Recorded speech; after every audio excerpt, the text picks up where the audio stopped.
So hello everyone and welcome to Tessie's retreat. This retreat is part of my coursework, which I'm doing for my integrative medicine PhD and doctorate that I'm doing in the US with Quantum University. It's an online university degree, which is accredited through several bodies around the world. And I have been working on that for several years now.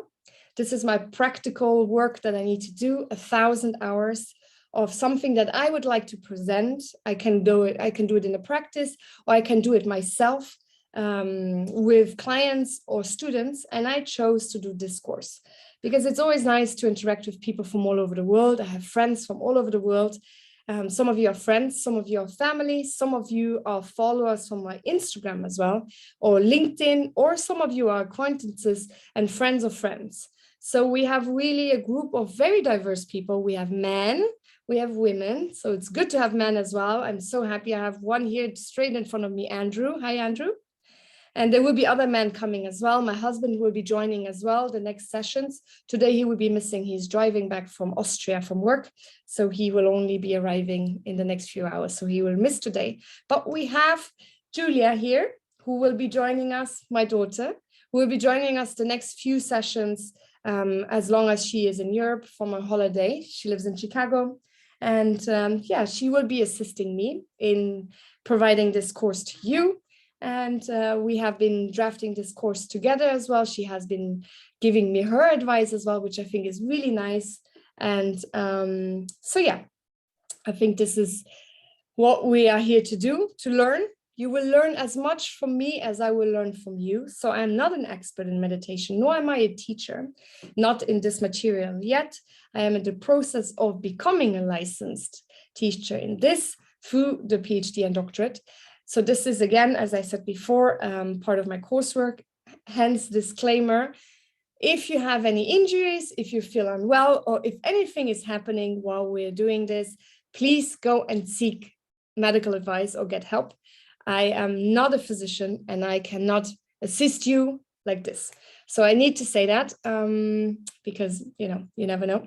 So yeah, the program will be split over 10 weeks. There will be 1 hour a week, which will bring it to a total of 1,000 hours when we're done. And let me see her. And there will be people joining from all over the world, as I mentioned already before. So we have people from Dubai, the US, Luxembourg, France, London, Croatia, Zurich, the Bahamas. We have Canada, we have India, and so on. People are live, but also people will watch the recording who will be missing the live. And there will be people popping in as they come and popping out. That is not a problem. So let me share with you my screen and let's get started.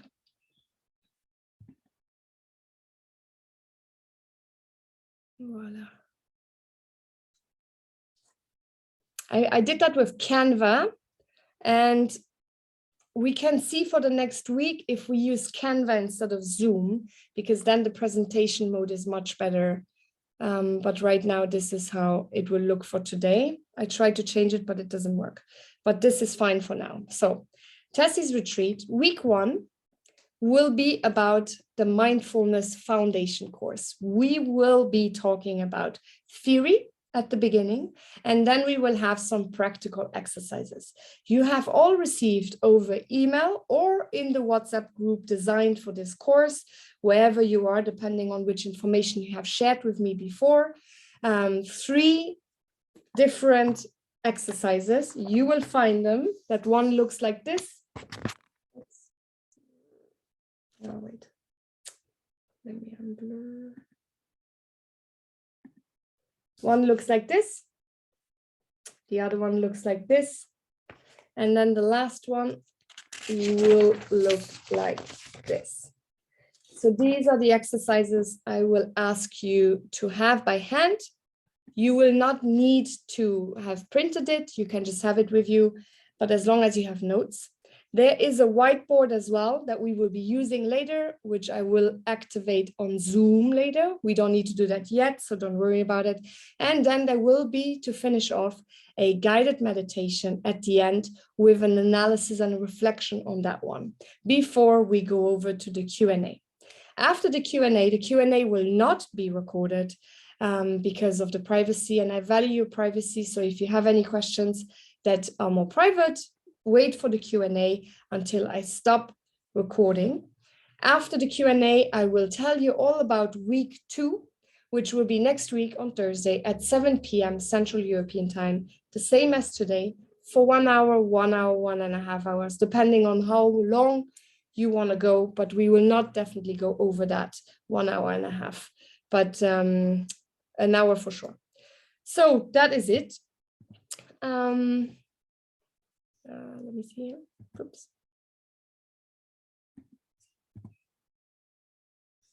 No. So I'm not an expert in meditation, nor am I a teacher. I am, however, good at bringing disparate people together to explore new things. Whether it's bringing people together, starting a new advocacy campaign, or organizing events, much of my career is based on my enthusiasm for translating in some way to my followers. I am a serial entrepreneur. As most of you know, I'm a mother of 4 children. I have a charity called Professors Without Borders. I have a podcast called Zoom O'Clock, and I am a charity executive and ambassador to 22 charities around the world, one of them being UNAIDS, where I'm a global advocate for young women and adolescent girls, then Cherry Blair Foundation, and many, many more, and a PhD candidate, and that's why you're all here. Not everyone is experienced in mindfulness, and that's okay. This course is there to help you explore what it means to be mindful, how to use tools to calm your mind and body in case of stress, and to discover new ideas which would be implemented into your daily lives. This 10-week meditation course for beginners allows us all to explore with our minds together, blinking in unison. So let's go. Mindfulness. It's a pretty straightforward word, right? It suggests that the mind is fully attending to what's happening, to what you're doing, to the space you're moving through. That might seem trivial, right? My husband loves the word trivial. He uses it all the time, except for the annoying fact that we so often veer from the matter at hand. Our minds take flight. We lose touch with our body. And pretty soon we're engrossed in obsessive thoughts about something that just happened or fretting about the future. And that makes us anxious. Mindfulness is the basic human ability to be fully present, aware of where we are and what we're doing, and not overly reactive or overwhelmed by what's going on around us. Yet, no matter how far we drift away, mindfulness is right there to snap us back to where we are and what we're doing and feeling. If you want to know what mindfulness is, it's the best to try it for a while. And that is why we're doing this. You can do a meditation once here or once there remotely. It's beautiful and it will calm you in a moment. But if you want to have some long-term effects where you really feel a difference, a short course such as this one over the next 10 weeks will definitely get you started and helps you to create a really solid and really good foundation of your mindfulness practice, or at least I hope. Since it's hard to nail down in words, you will find it's like slight variations in the meaning of books, websites, audio, and video. There's so many definitions of it, and it was hard for me to find one, but I chose this one. So mindfulness is the basic human ability to be fully present, aware of where we are and what we're doing, and not overly reactive or overwhelmed by what's going on around us. Mindfulness is a quality that every human being already possesses. It's not something you have to conjure up. You just have to learn how to access it. And this is what we're doing here today. There's different types of mindfulness, right? You can imagine that if you're saying it's the human ability to be fully present, we are present in several ways, right? Not everyone is the same, and how we perceive the world around us is different and customized to each and every one of us. That's why I thought I give you some types of mindfulness, just for you to see where you are. While mindfulness is innate, it can be cultivated through proven techniques. So here are some examples: seated, walking, standing, and moving meditations. It's also possible lying down, but often leads to sleep. But at least it does that for me. If I do my meditations in the evening in bed and I'm lying there, there's a very big risk that I fall asleep. So I always try to sit on a chair, even if it's a comfortable chair, and straight back up so that the energy can really flow, the feet nicely on the ground, and so on. But the posture, we will get to it. There's the seated walking meditations as well. Well, if you do the walking ones, I do them, for example, guided meditations on YouTube, where you type in walking guided meditation. It's fun. And it actually works as well, because it tells you, you know, with each walk, what you could do, what you could think of, the sounds you hear and everything. What also is interesting, shower meditations. I do it every morning when I take my shower. As the water goes down on my head, I just imagine all of the cluster from yesterday that doesn't serve me anymore, or anything that I was overthinking during the night, which kept me awake, that I just flush it away. Try it. Close your eyes when you take a shower tomorrow morning and really just imagine, okay, I'm just going to let it go. All of that is on top of me, which doesn't belong to me anymore, i.e. it doesn't serve me anymore. I just wash it away and just consciously really feel that and feel the water going over you. We have short pauses why we insert into everyday life, right? You can do, in school, for example, with the children, they do 3 minutes brain breaks, which is nice, which is just sitting there and just breathing. If you have an Apple Watch, you can put in the different times from 1 minute to I don't know how many minutes you want. And it helps you breathe by vibrating when you need to breathe in and out. It's really cool. And I do that often as well when I drive. Well, when I'm the co-driver next to my husband and we're driving somewhere and I have a few minutes where he's just listening to music and we're not really talking, that I do that. And it's actually quite nice. Merging meditation practices with other activities such as yoga or sport. The yoga one is really interesting and it often is practiced together. For the sports one, we will explore that more as well in the next courses. So then we go over, which I think is really important, the benefits. So the benefits of mindfulness practice, before we get over the facts actually, was when we meditate, it doesn't help to fixate on the benefits, but rather to just do the practice. And yet there are benefits or no one would do it, right? So it's nice to set attentions, well, a specific, why am I doing this practice today? But it doesn't need to be overly thought, right? That's what I mean when I say, you know, there will be benefits, but you don't need to overly think of what do you need to get out of it. Just let it happen. Try not to control too much and let your body speak instead. When we're mindful, we reduce then stress, enhance performance, gain insight and awareness through observing our own mind, and increase our attention to others' well-being. For me, this is really important because when I had a burnout a few years ago when I got divorced, and it was really, really hard, and I couldn't eat properly, I couldn't sleep, I was overthinking, I had so much anxiety, I couldn't swallow, and yet I still needed to do so many things in public.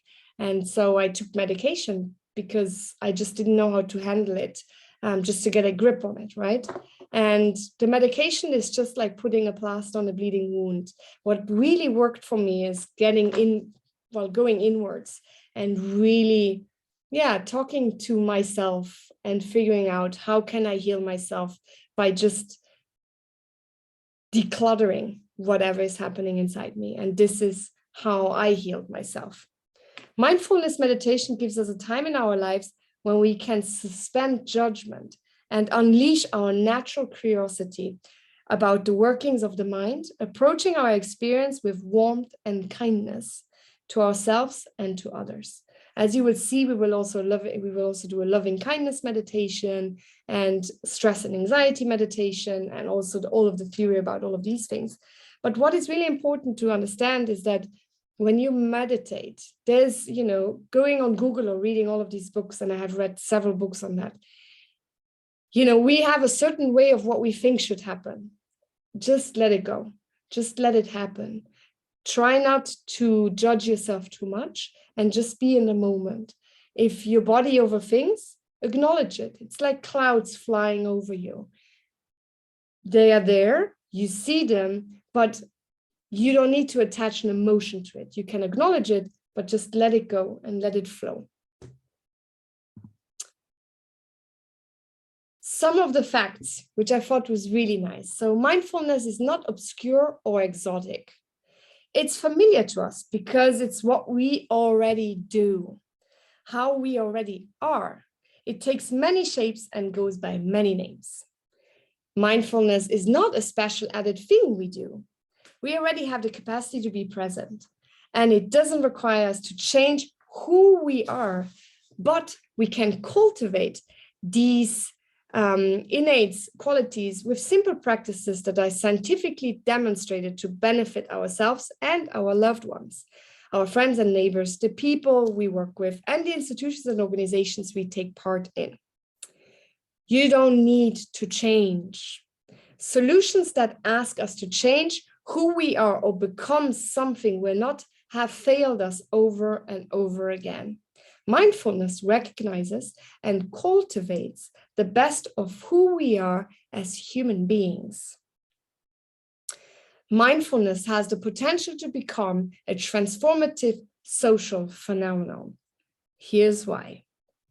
Anyone can do it. As you can see, there's people from all walks of life here, people from all over the world, people from all kinds of cultures, people from all kinds of religions, backgrounds, opinions, upbringings, and so on.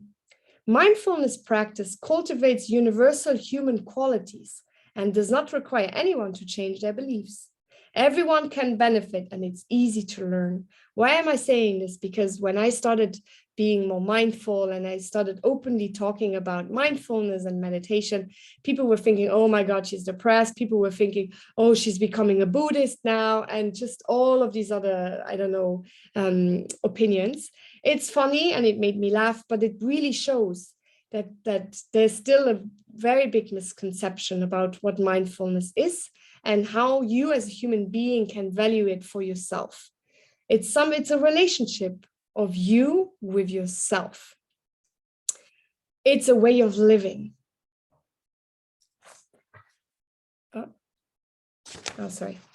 It's a way of living. Mindfulness is more than just a practice. It brings awareness and caring into everything we do, and it cuts down needless stress. Even a little makes our lives better. I need to say, when I had huge anxiety attacks, even most recently, I have a stressful life and I have a lot going on in my life all the time. I might not always share that and I might not always talk about it, and I certainly don't share it on my Instagram, but I do have as well things happening in my life.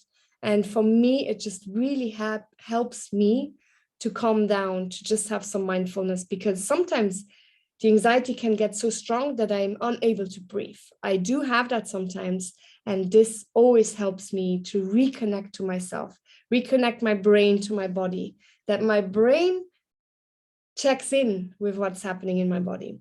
It is true as well that sometimes when I don't practice for a while and I meditate then, that I get more anxious after the meditation than I was before, or the days that follow, just because I kind of like open the door and, you open the door of an old room, right? It needs to be aired out.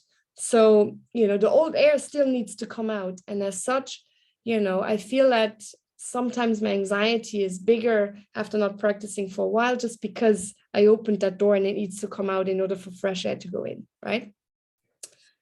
It's evidence-based, so we don't have to talk mindfulness on faith. Both science and experience demonstrate its positive benefits for our health, happiness, work, and relationship. At Quantum University, we talk a lot about that. We talk about quantum leaps, we talk about quantum physics, everything that has to do with energy work and vibration.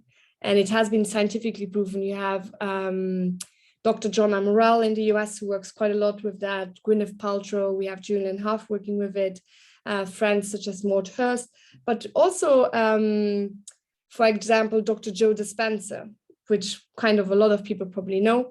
A lot of people have talked about that, and there is scientific evidence on that. So it's not just hocus pocus that I'm preaching here today. And last but not least, it sparks innovation. As we deal with our world's increasingly complexity and uncertainty, certainly now with the COVID pandemic and everything that has been happening, mindfulness can lead us to effective, resilient, low-cost responses to seemingly intransigent problems. What am I saying with that? Especially the low-cost one. It's you just need yourself and 5 or 10 minutes a day for yourself. You know, it's not rocket science, and you just need to take that time, which I think is amazing because that is available to each and every one of us. Before we move over, is there any questions so far?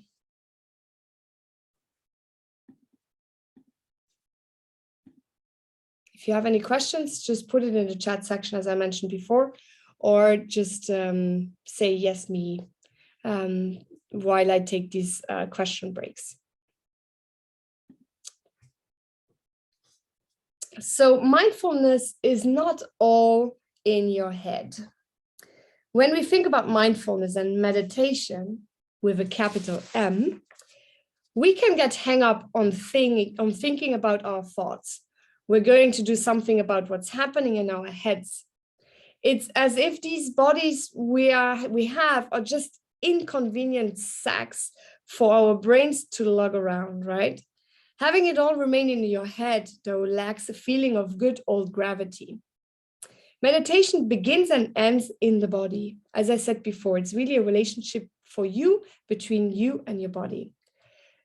It involves taking the time to pay attention to where we are and what's going on. And that starts with being aware of our body. That approach can make it seem like floating, as though we don't have to walk. We can just waft, as they say, waft, an English word. New word for me as well.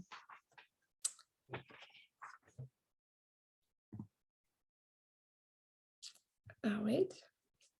But meditation begins and ends in the body. It involves taking the time to pay attention to where we are and what's going on.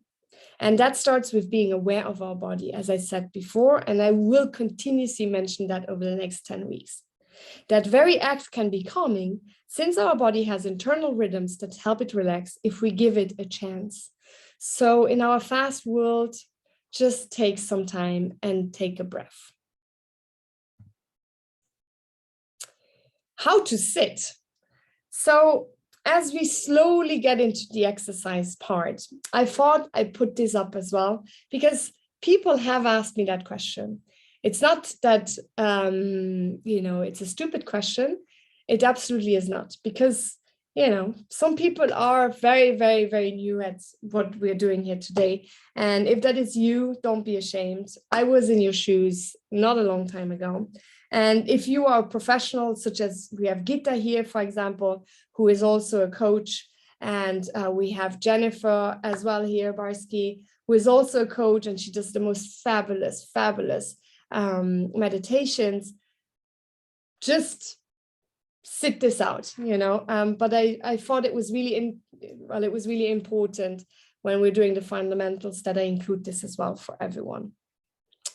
So here's a posture practice that can be used as the beginning stage of a period of meditation, practice, or as something to do for a minute. Maybe to stabilize yourself and find a moment of relaxation before going back into the fray. If you have injuries or other physical difficulties, you can modify this to suit your situation, of course. Take your seat. Whatever you're sitting on, a chair, a meditation cushion, a park bench, find a spot that gives you a stable, solid seat, not perching or hanging back. Not kind of like sitting as we were sitting in school, you know, like this, and the bag on the front of our head like this.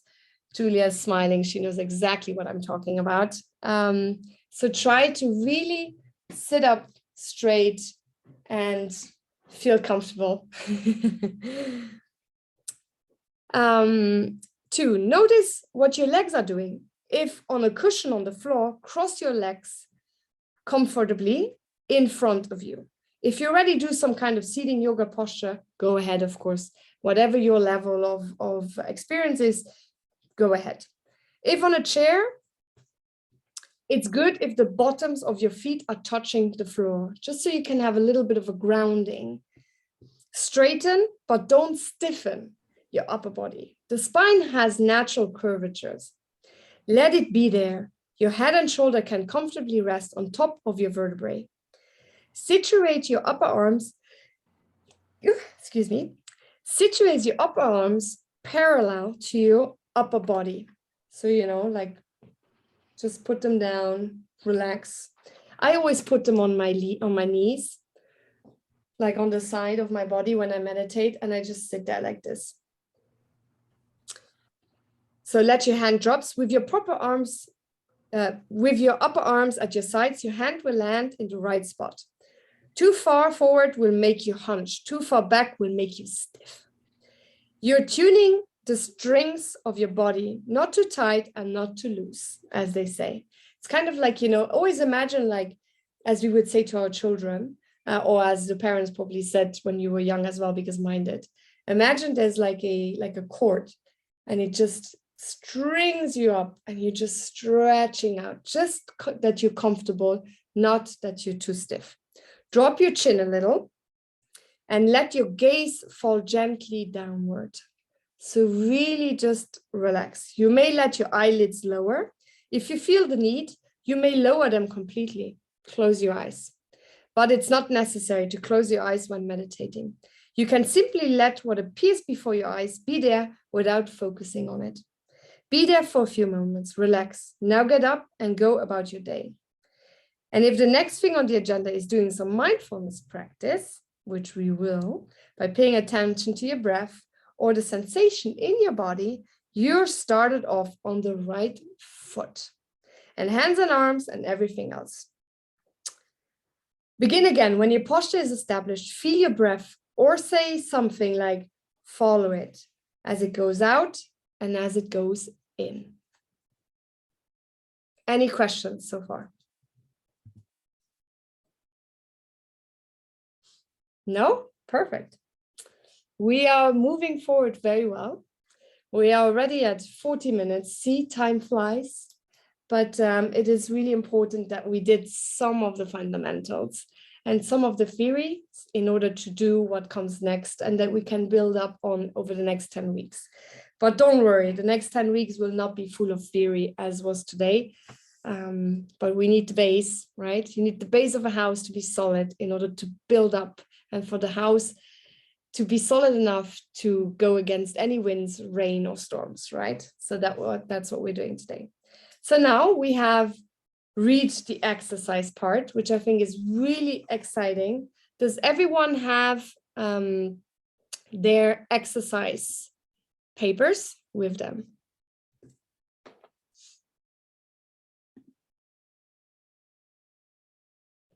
Hassels heißt Sachen, die da Sorge machen. Also, if you don't understand the word in English, please do. Okay, problem, Gilles. If you have any problems with my English, just let me know. I can speak French, German, Luxembourgish, and some Arabic. Yeah, whatever you need, just let me know, because we're here all to learn. But yes, hassles means worries. So what are your daily hassles? Negative life events, example, a car accident, death of a loved one, moving to another location, and so on, can be extremely stressful and can cloud every moment of the day. It is the daily hassles, those annoying or troublesome concerns that cause enough worry, anxiety, and or stress to wear people down all the time, right? Identify your daily hassles below by placing a check mark in front of the hassles that stress you out. And then after each one of them, describe why it is a daily hassle for you. What you can do is you don't need to write them all down. You have the list either on your email, on your phone, or printed out. You can just write down on your notepad the ones that speak to you, or if you have printed it out, you can just do it on your paper. We will open the whiteboard, and on the whiteboard, we have a section called sticky notes. And here,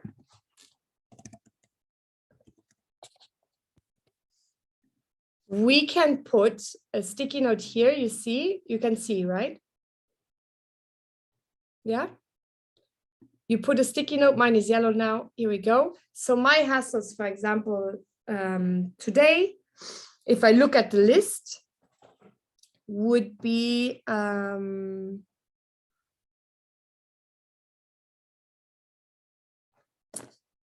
would be physical and or mental health today. So I received some not so great news about someone I love very much, and that worries me a lot. So for me, the hassle today has been mostly physical and or mental health. What was it for you? So if you want, take a sticky note and just share one maybe on the whiteboard that you see, that everyone can see, I think, right? I think it's shared with all of you. So, or not, if you cannot see it, let me know.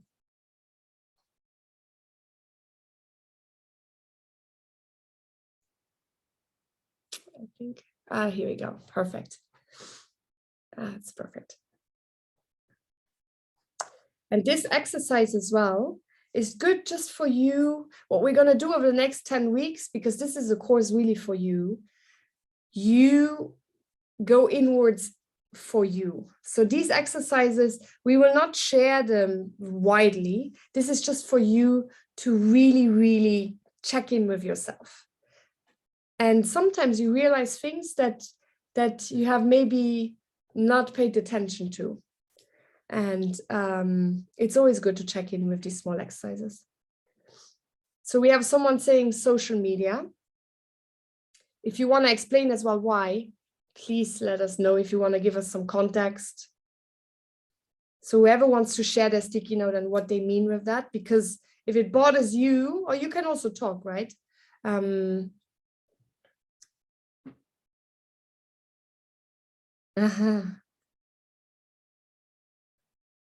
Yeah, they are very time consuming.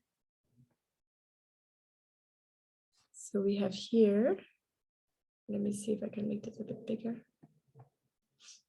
So we can see workload we have here. Uncertainty about the future, living spa. Living spa, that sounds intriguing.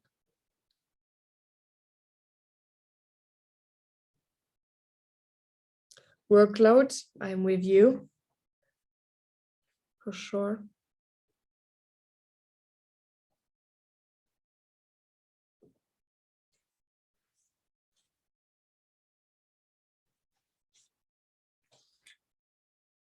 Fatigue, yes.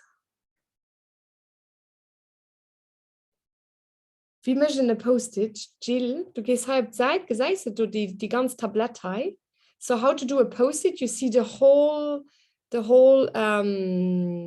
emojis here. And it is the one, it says sticky note. If you go on top on it, you click it and it already opens one up. Then, so I do one here now. Here we go. And you pull it into the screen as I did now. You click and there it is. And then you can put a text. So I can also put future plans, for example, you know. As a mom of 4, that is something that always worries me. Yeah, politics, what a day in the UK. No kidding, huh? Unkindness, a very big problem nowadays. You don't have access, Andrew, to the whiteboard. No problem. You can put it there. You can put it in the chat section as well. And for the ones on your phones, don't worry. Just put it in the chat section if you want to put one of your hassles in the chat section. That works too. It doesn't need to be on the board. Don't worry about it. Being healthy and energetic enough to do all the tasks needed. That is true. So how your reflection as well, because that would be then the next exercise. What are your difficult hassles, right? Your difficult hassles, it is important. So we go to the next paper then, we combine it now. So Simone is saying responsibilities, unkindness, and disagreements. Jill is saying the future of my children worries me a lot. Yes, I agree with you, Jill. I have the same. It's such an uncertain world. Unkindness, Simone, do you want to elaborate on that a little bit? Do you want to tell us what happened?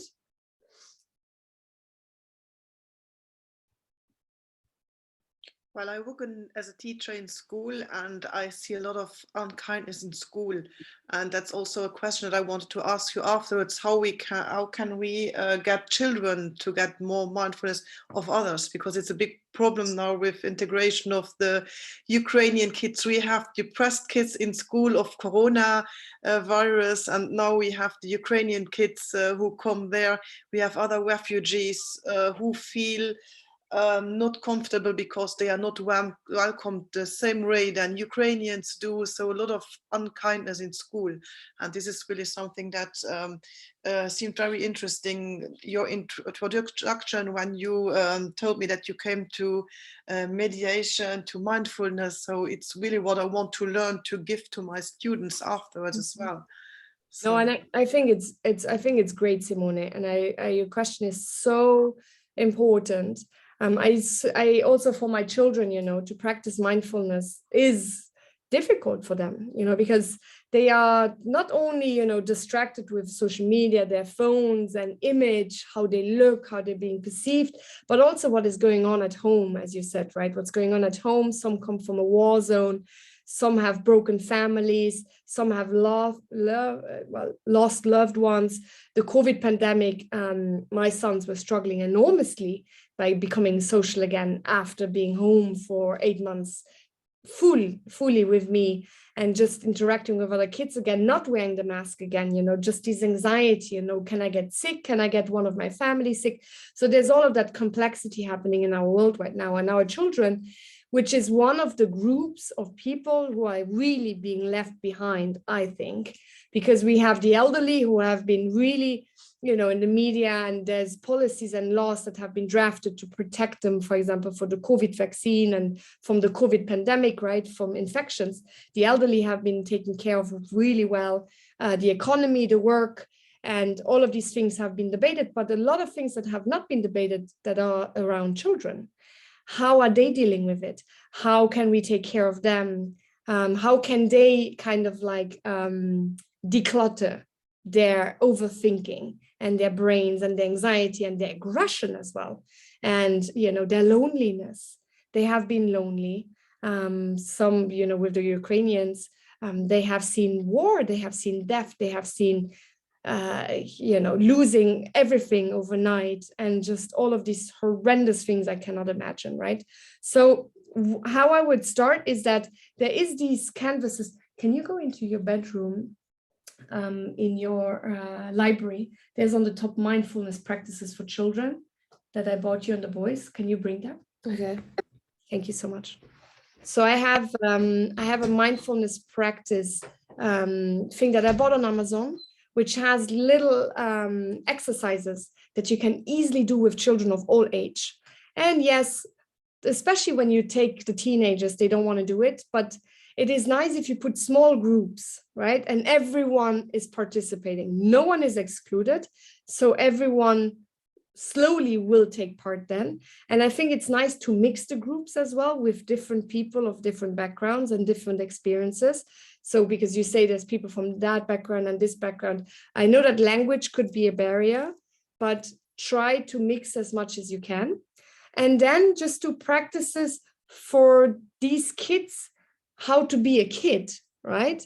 So how was your day? Go with them of definitions of emotions, how to express emotions and what do they mean? How do I even feel them? Why am I saying that? Because Noah, for example, my second youngest, he has, and well, he's better now, but he had very big trouble expressing his emotions. For him, everything was always fine, right? He would throw up from the flu, the same as his brother Gabriel. Gabriel would be crying because he would not feel well. When I throw up, I cry. And Noah would just wipe his mouth and say, okay, I'm fine now. And I'm going now. And I'm like, no, you're not fine. I said, this was violent and this is painful and you need to feel it. How does that make you feel? Where do you feel it? Right? That you just do these little brain breaks with the students of all age. I think that would be great. Let them write down their emotions as well. Do these boards, daily boards when they come into the classrooms. If you work with the spouse, right? That they can then put sticky notes on the walls. They don't need to write their names with it, but just what you feel, right? That they can just express it out. And slowly you can help them become more confident and more self-aware of what's happening with them and how to express themselves. But also, which I think is important, to learn to trust you and to learn to trust the people that will be doing this with them, these exercises, which should be fun. You can do it with a lot of tools and practices. We can get into that a little bit more in the detail in one of the other weeks now, but there's many, many ways. And when Julia comes back, I show you what I have used for my kids. So now, what are your, did this help, Simone, for now? Did this help for now? Thank Perfect. you. Yeah. So we have Jessica, disagreements, job and future. Do you want to tell us a little bit about it before we move on to the next one?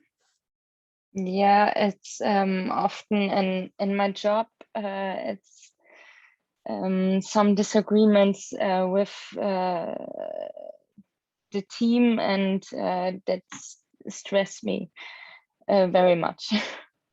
So what do you work? ICU nurse. Ah, yes. Yeah, is it because, is it people from different backgrounds, or is it different opinions on how to deliver a task? Everything comes together. The languages are a big problem, and yeah. That seems really tricky. Have you seen if you can maybe do as well some of these groups where you can just talk, or maybe a feedback form, like a weekly feedback form where people can write anonymously? You have it on Miro, for example. If you Google MIRO, you have these whiteboards you can use where people can fill out as well sticky notes and other things, where people can anonymously reply to questions, where you can say, you know, what was well this week, what didn't work well this week, what can we do better, and how can we achieve this, right? That you kind of like, instead of just attacking each other, that you're just putting it out there, and then you can work as well with HR and with your management as well on how to implement new ideas. Do you think that could be useful? In my school, I do for the next 2 years, I want to start a project about a supervision, and I think that will help a little bit. Yeah. Okay, well, if you want me to look at something, you send it to me. Happily look at it. So so the next exercise is exactly what I was just already doing with Simone and with Jessica. It's, what are your difficult hassles? So that's the next page with the 4 boxes, right? It is important to be mindful and reflect on the hassles that seem difficult to you. Identifying them will help you to recognize when and why they are difficult and to figure out how to cope with them. Below, draw or doodle some of the difficult hassles in your life, which each is a hassle, and think of how you can possibly deal with each one. So, for example, it says, it's my job to empty the dishwasher at home. That could be Gabriel talking right now. It seems it always needs emptying when I'm in a hurry. I can deal with it by remembering that the adults in our home do a lot for me and work hard to provide for us. So if you put in one box a hassle, how would you seem to have, don't worry, how would you seem to resolve this hassle? So try to do this exercise. I will give you, let's say, 3 minutes to do one or two. So you have one hassle, something that is really difficult to you. And just imagine, how would someone else deal with it that you admire, maybe someone that is where you think they seem to be so much easier with dealing with stuff, or how would you deal with it in the most perfect case scenario?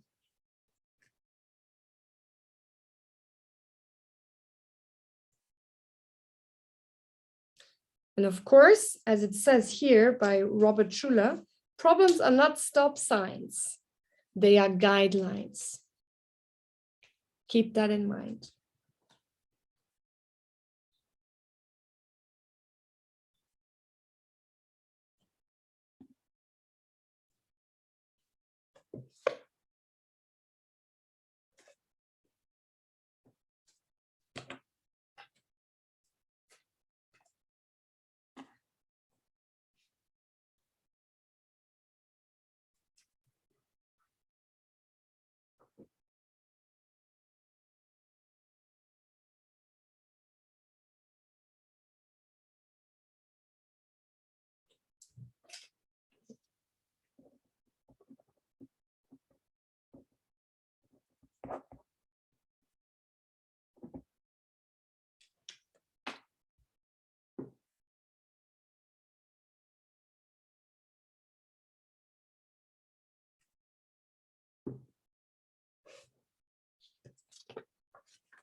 How are you getting on? Do you have any questions? No? Perfect.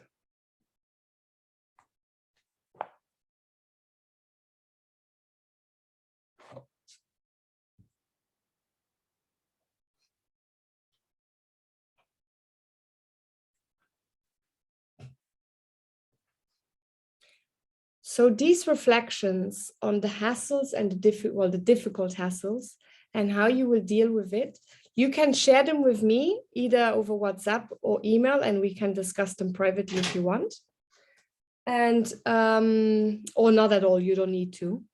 You can as well, I can take one or two examples now before we move on to how mindful are you, the last paper exercise. So we have Gilles. When it comes to worrying about my kids' future, I tell myself that it is,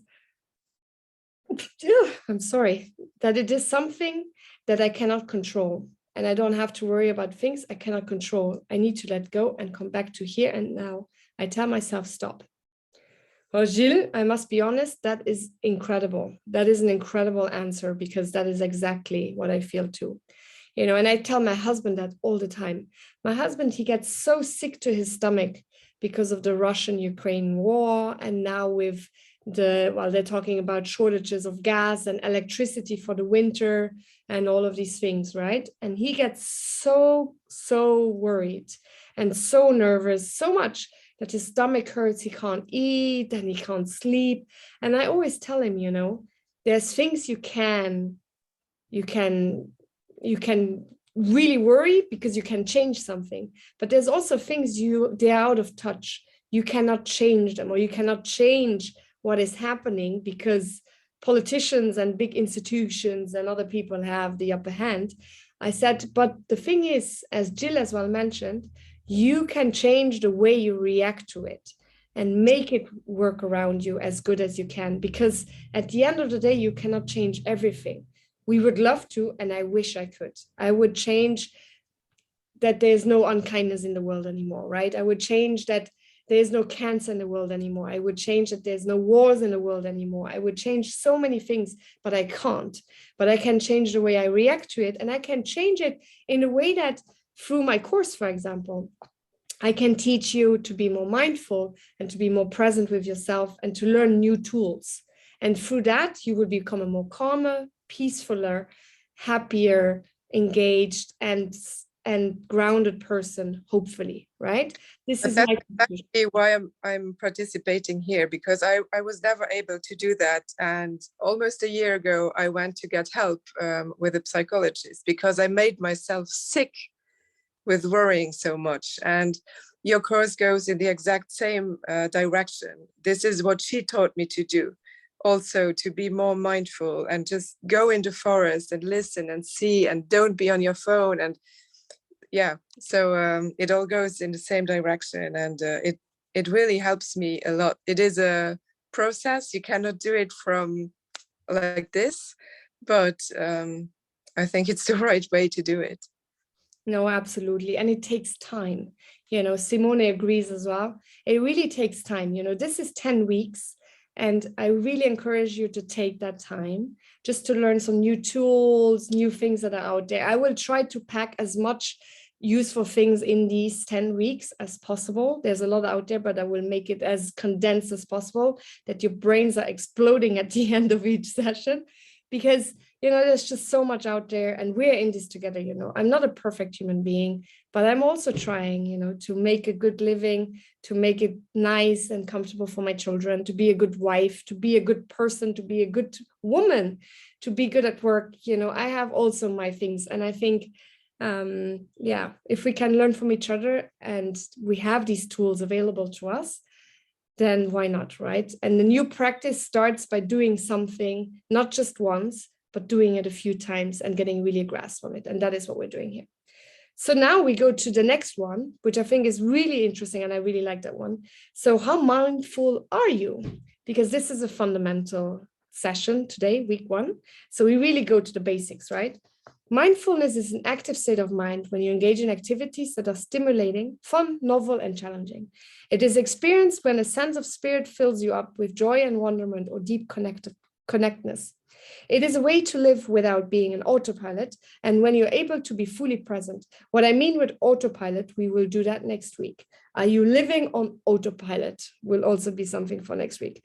But for now, living on autopilot means to do something without focusing on it or something about what is actually happening. Many people live their lives doing the same things over and over, regardless of the result they receive. When things occur, people lack awareness of what is occurring in their lives and they operate from habit, right? We like routine. No one likes to get out of their box, and because it's calm, right? But have you never thought about, there is no breeze, there is no sun, and there is no rain, or there is no birds and whatever if you're downstairs in the basement and the windows and the shutters are closed, right? It's comfortable, you're safe, you are where you are, you know where you are, and you know what to expect, but you're missing out on so much, right? And that's why we need to break habits and do something else. So respond to the questions below by journaling about your day yesterday, to see how mindful you really were. This exercise, do that and share it with me. We can do maybe 1 or 2 questions together, but because of time, I will not go into too much detail with it, but please do that. And if you can, print the paper out every day and try to do it every day for a week. How was your day yesterday? And just do it. And over, as you go over these questions, what time did you wake up in the morning? What did you eat for breakfast, lunch, or dinner? Like sometimes I even forget what I ate. I don't know about you guys, but it's bad, right? And even my husband is like, you don't remember what you just had for lunch? I'm like, I actually need to think, which is crazy. And I'm always like, oh my God, is that still COVID, long COVID, What did you learn is a really good question, right? What is new? Every day we should learn something new. And even if it's something just very small. With whom did you connect throughout the day, right? I have a TEDx talk, which is called The 3 Pillars of Magic. If you go on YouTube, you find it. And there, the challenge that I put on my listeners is exactly that. Meet one person a day and keep a journal on it. You will change forever. I can promise you that. The bus driver, the butcher, a friend of a friend, a student in school, whatever, a client, ask them about their life and ask them about what book changed their life, what did they do differently that changed for them, and just learn from them. Is there a cool video they saw? Is there a good podcast they have listened to? All of these things, right? Who was kind to you? Explain, reflect on yourself. Why was that kind for you? How did that make you feel? Just to think about who was kind to me makes me feel so good. Does it not for you? You know, just to remember that person that actually gave you some light, whatever happened yesterday that was pissing you off. But there's always someone who actually can give you some light. Yeah. And yes, as Maggie says, yesterday seems a long time ago with these questions, but that is exactly what mindfulness is about. Be in the moment. What were you doing? Check in with yourself. Do the exercise and see where you're going. This is an exercise for you, but I can assure you it will bring you a smile. It will bring you beautiful memories. It gives you a fuzzy, warm feeling, and it will leave you with more awareness of where you are right now because of where you were yesterday. So there you go. That is the exercise there. I love it. And I will do it myself as well every day now, because I think it's a really good exercise to do. And you can do it with your children, and you can do it, Simone, with your students. Give them that for, well, not a homework, but say, okay, do that. And, you know, whoever does that, you know, gets a Coca-Cola or something, or whatever it is you can give in school. Don't quote me on that, but whatever is allowed. I know Coca-Cola has a lot of sugar, so don't quote me on that one. But, you know, whatever, you know, just, I think it would be really nice for them. Can you close the door? No. Theodore has come back and he is not happy. So, so now, we go over to our last part, which is the meditation. It's a short meditation, and it's called the joy of meditation while relaxing the body. No problem, Maggie. See you next week. So get in a comfortable position and just relax. Turn off your camera if you want.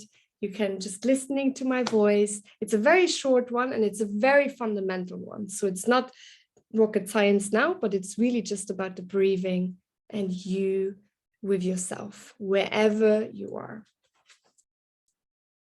So if you're ready, I will start. Are you ready?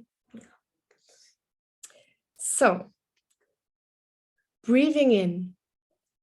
I know I am breathing in. Can breathe in to the count of 4 and breathe out to the count of 6.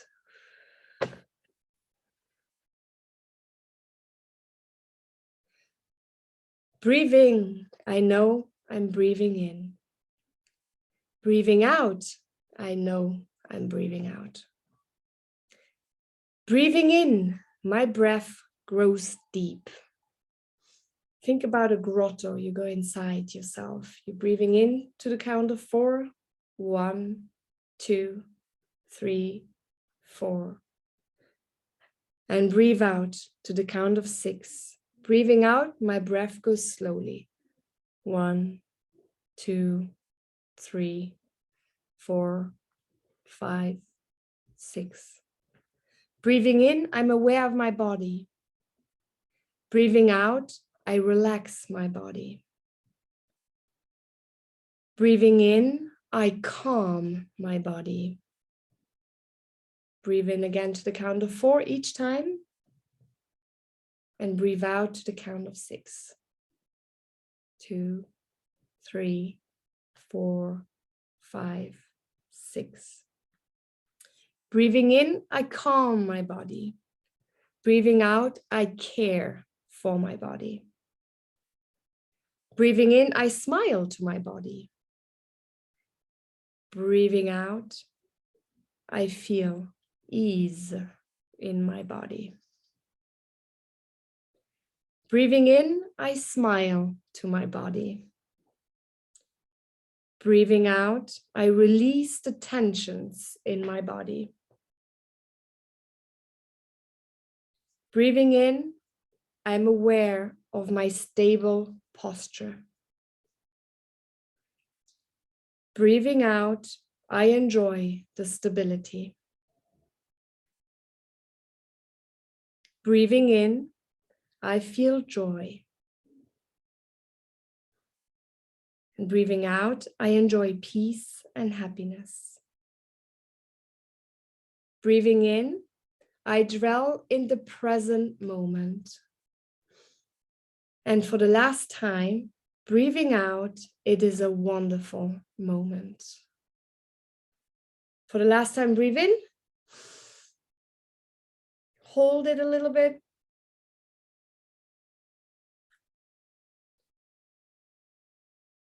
And breathe out with a sigh.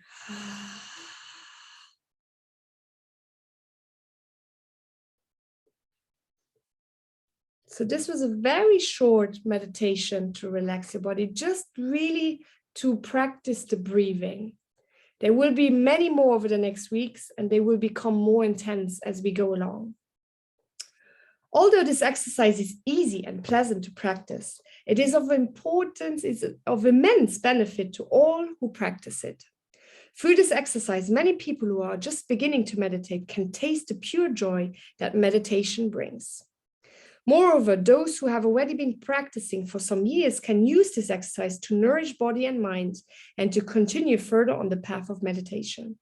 The first stage in and out is to identify the breath. If this is an in-breath, the practitioner must be aware that it is an in-breath, right? So I will tell you over the next weeks when to breathe in, how to breathe in, the count numbers and everything.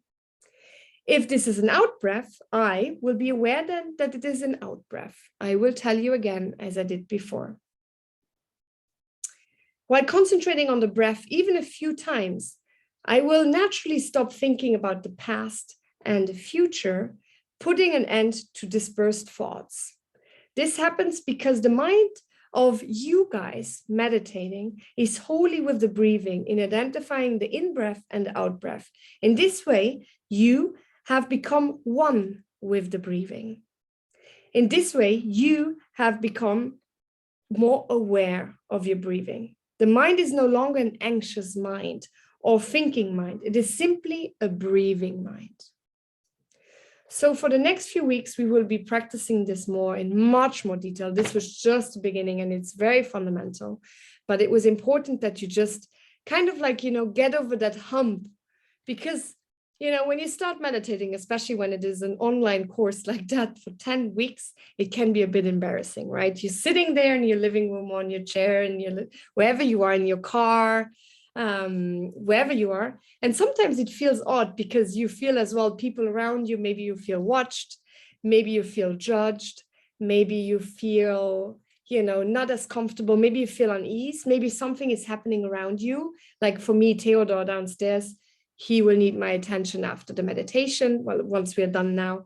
And, there's so many distractions, right? And so doing the meditation, as I already mentioned before in the slides, just try to let it all go. Just try to be in the moment, because there will always be noise. There will always be other people who need you. There will always be, people watching you. There will always be people online. There will always be people on your phone. So just take that moment for yourself. So this concludes our first session on the fundamental base of mindfulness. I hope it was useful. For the next week, we have quite something to get through. Let me pull up quickly just the schedule for you again, for the ones that don't have it in front of them. Here we go. What I want to say as well, for the people who will be doing the 10 weeks, at the end of the 10 weeks, please share your address, because I have something special to send you. Because if you can spend 10 weeks, 1 hour a week with me to help me achieve my goals for my PhD, but also at the same time learning something new for yourself, making new friends as well, because over the next weeks, we will also be talking more with each other. And get to know each other. This will become a new group, and you will have a new family, hopefully, of people you can contact and hang out with and whatever, right? I think it's really cool. So I have something for you at the end of these 10 weeks. You will be part of a router, so I will put your names And these will be submitted, as I said in the email, to the board of examiners in the US, but don't worry, they will not share your names. And I also don't write your whole name. If you're missing a section or you come late or whatever, you can always access it later. I have recorded this. And so the schedule for the next weeks will be, so week 2 is loving kindness, which I love. So we will be just talking about you, and all about you. You will be reconnecting to your heart center and to yourself, and how this practice can really ground you in a way. For me, the loving kindness one, you just change entirely. It is, you really start glowing. Also, every practice we do every week, please try to, after my practice, either review the video just of the meditation part, or go on YouTube and find other meditations with the same topic and do these for the whole week as well, every day for like 10 minutes, just so you get a little bit of practice of the topic we have started exploring. Because an hour a week with me and the 10-15 minutes of meditation can be enough, but you can also do more if you want to. Week 3 will be all about sleep. Sleep is very important, and I love sleeping. There will be some really good meditations also to kind of stop your overthinking mind. Week 4, visualization. It's nice to visualize things. Also, when we do the loving kindness one, visualize a person you really love and feel that love when you feel about the person, and then take that love and give it to yourself. So these exercises we're going to do.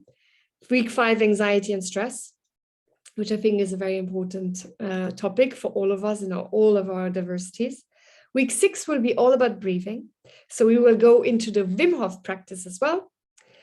Week 7, so also week 6, the breathing, sometimes you can feel a little bit dizzy. So if you do the breathing session, try not to be in the car driving or something and listening to me on your loudspeaker. If you do the practice, it would be always also with the mindfulness and the meditation part. As soon as we're meditating, please don't drive or operate any machinery, because that is not good. Just a disclaimer to say it again. Then week 7, self-compassion. Week 8, body scan. Week 9, mindful breathing again, because there's so many different ways of doing it. And week 10 will be a wrap-up and key takeaways and some special features. So that will be the 10 weeks. I hope you will be with me live as much as you can. If not, you can always access it. Otherwise, as you know, this is about spiritual work, self-development. We do meditation and breath work, and I hope you will have so much fun. Any questions? Let me stop the recording there.